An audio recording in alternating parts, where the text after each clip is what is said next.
जय हिंद दोस्त। सुनने में आया है कि लॉरेंस बिश्नोई साहब ने पप्पू यादव को, जो पूर्णिया के सांसद है, उनको मारने की धमकी दिया है। और इसी के बीच बहुत बड़ी खबर बिहार व अहिर के जो समुदाय हैं उनसे निकल के आया है कि न तो हम किसी से दुश्मनी करते हैं, न दुश्मनी करना जानते हैं। यदि पप्पू यादव पर कोई भी हमला करता है या पप्पू यादव की उसमें जान चली जाती है या घायल हो जाते हैं, तो ये पूरे यादव समाज पे हमला माना जाएगा और पूरे भारत में आक्रोश का रूप ले सकता है। ये बहुत बड़ी खबर आ रही है बिहार से। व अहिर की जो स्थापना की गई है, स्थापन के जो सदस्य हैं उनके द्वारा इस बात की घोषणा की गई है। और पूरे इस समय इंडिया के हर एक क्षेत्र में यादव समाज बगावत के रूप में खड़ा होने को तैयार है। और वो कह रहा है बार बार कि हमने तलवार रखा है, चलाना नहीं भूला है। तो इसके मतलब है कि यदि किसी भी प्रकार के पप्पू यादव पे हमला होता है और पप्पू यादव का उसमें किसी भी प्रकार की क्षति होती है, तो इसमें के मतलब है कि पूरे यादव समाज पे हमला माना जाएगा। और यादव समाज पे हमला मानते हुए इसका जवाबी कार्रवाई किया जाएगा। अभी ये देश गुंडों का देश बन के रह जाएगा या इसमें शांति व्यवस्था स्थापित होगी, ये कब तक होगी, ये देखने वाली बात है। अभी वर्तमान समय में सुनने में आया है और पप्पू यादव ने स्वयं जाके अपनी शिकायत दर्ज कराई है डीजीपी साहब से कि उनको किसी व्यक्ति विशेष द्वारा लॉरेंस बिश्नोई गैंग का होने की बताकर मारने की धमकी भेजा है।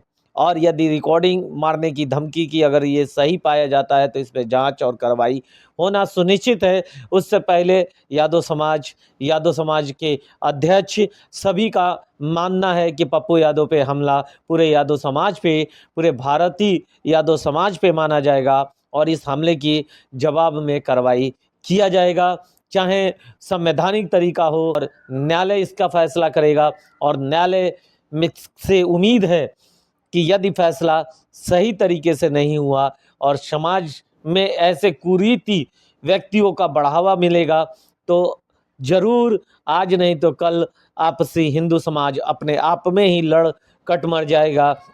आपको पता है कि यादव समाज ने इस बात को भी दोहराया है कि जिस प्रकार महाभारत की सबसे बड़ी कथा यादवों के द्वारा लिखी गई और उस महाभारत काल में जो विध्वंसक घटनाएं घटी, वैसी घटनाओं के इतिहास लिखने वाले हम हैं, इतिहास में लड़ने वाले हम हैं।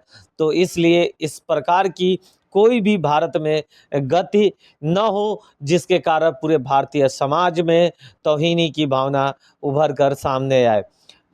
यहाँ तक कि पप्पू यादव ने साफ स्पष्ट कहा है कि मेरी किसी से ना तो दुश्मनी है, ना तो जाति दुश्मनी है। मेरा केवल कार्य है सांसद पद पर रहते हुए जो एक बिहार के बेटे के लिए कहना चाहिए, वो मैंने समाज से कहा, केंद्र सरकार से कहा। उस पर कार्रवाई करना न करना ये केंद्र सरकार का कार्य है, न कि पप्पू यादव का। पप्पू यादव ने दूसरा स्पष्ट किया है कि वो किसी भी प्रकार के न तो बिश्नोई समाज, न तो बिश्नोई जी को किसी भी प्रकार की धमकी दिए हैं और न किसी के धमकी का वो जवाब देते हैं। और दूसरी चीज़, इससे पूर्व भी उन्होंने साफ स्पष्ट शब्दों में कहा था कि बिहार जैसे राज्य में उन्होंने सेवा करते हुए उन गरीबों को उबारा है जो बाढ़ पीड़ित रहे हैं या किसी बीमारी से ग्रसित रहे हैं। घर घर जाके छोटे छोटे बच्चों को गोद उठाकर उन्होंने सिखाया है कि छोटे समाज को आगे बढ़ाने के लिए हम सभी को मिल के कार्य करना होगा। और बिश्नोई समाज भी इस बात को भली भांति जानता है कि पप्पू यादव एक ऐसे व्यक्ति हैं जिनसे पूरा भारत के व्यक्ति सीख लेते हैं। और इस आधार पे पप्पू यादव के ऊपर जो कटाक्ष किया जा रहा है, ये ऐसा नहीं होना चाहिए। पप्पू यादव ने स्पष्ट कहा है कि जो पत्रकारों द्वारा भ्रांतियां फैलाई जा रही हैं उसमें उनका कोई हाथ नहीं है।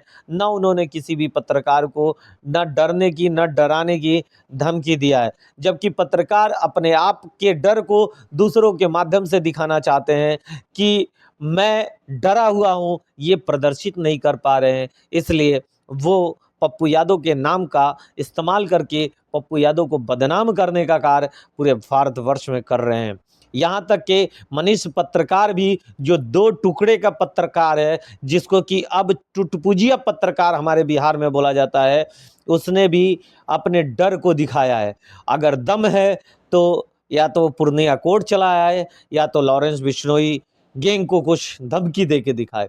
अगर उसके अंदर दम है और उसने कहा था कि हम हिजड़ों का फौज नहीं है, तो साबित करके दिखाओ कि तुम हिजड़ों के फौज में शामिल नहीं हो और तुम इस गैंग को धमकी दे सकते हो या इस गैंग पे हमला कर सकते हो।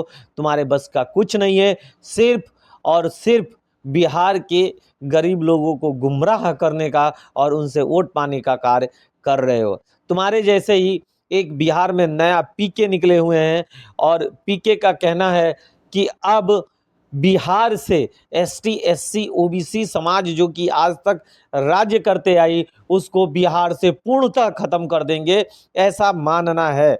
और इसको लेके वो भाजपा के सपोर्ट में रहते हुए इस कार्य को प्रगति पर ला रहे हैं। और आज मैं चैलेंज भी कर रहा हूं इस बात को कि अगले मुख्यमंत्री चुनाव में आप देखिएगा कि नीतीश साहब को बाहर किया जाएगा और पीके भाजपा मिलकर सरकार बिहार में बनाने जा रही है।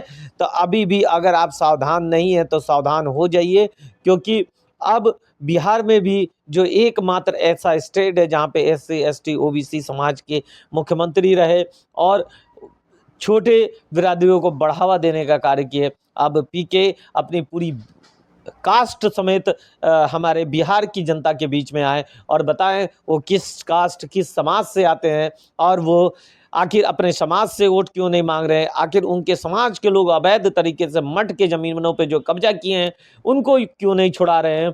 ये बहुत अधिक आवश्यक है हमारे बिहार की हर एक जनता को क्वेश्चन करने की और पीके से ये जानने की कि पीके सर, आप जिस समाज से आते हो उस समाज के लोगों ने मठों की जमीनों, मंदिरों की जमीनों पे कब्जा करके रखा है। उस मंदिर के अंदर हमको अधिकार कब दे रहे हो? उस मठ की जमीन पे हमें अधिकार कब दे रहे हो? या वो भारत सरकार के अंडर में कब जाएगा? पहले पीके सर से ये जानना अत्यधिक आवश्यक है। अधिक से अधिक वीडियो को दोस्तों में शेयर करिए ताकि बिहार के हर एक युवा तक ये वीडियो पहुंच पाए और बिहार के युवा को जगाया जा सके और देश को एक गुलामी की जंजीर से बाहर निकालते हुए इस देश के युवाओं को प्रगति के रास्ते पे ले जाया जा सके। बिहार के अंदर भी उन कंपनियों का स्थापना हो जो गुजरात अन्य जगह पे है, जबकि वहाँ पे कोयले का पैदावार नहीं है। कोयले का पैदावार बिहार और झारखंड के क्षेत्रों में होता है और कंपनियां गुजरात में काम करती हैं। तो युवाओं को रोजगार कहाँ से मिलेगा? जहाँ का कोयला वहीं पे कंपनियों का स्थापना होना आवश्यक है, चाहे वो बिहार हो, चाहे झारखंड हो, चाहे आपका पश्चिम बंगाल हो, वहाँ पे कंपनियों को स्थापित किया जाए। और बिहार, झारखंड, पश्चिम बंगाल, उत्तर प्रदेश, पूर्वी क्षेत्र और छत्तीसगढ़ जैसे क्षेत्रों के, उड़ीसा जैसे क्षेत्रों के युवाओं को रोजगार प्रदान करने का कार्य किया जाए। और खेल को बढ़ावा देने के लिए कोलकाता, उड़ीसा, छत्तीसगढ़, रायपुर जैसे क्षेत्रों में खेल केंद्र स्थापित किया जाए, जिससे कि हमारे क्षेत्र के भी खिलाड़ी ऊंचे दर्जे के खिलाड़ी बन सकें। जय हिंद।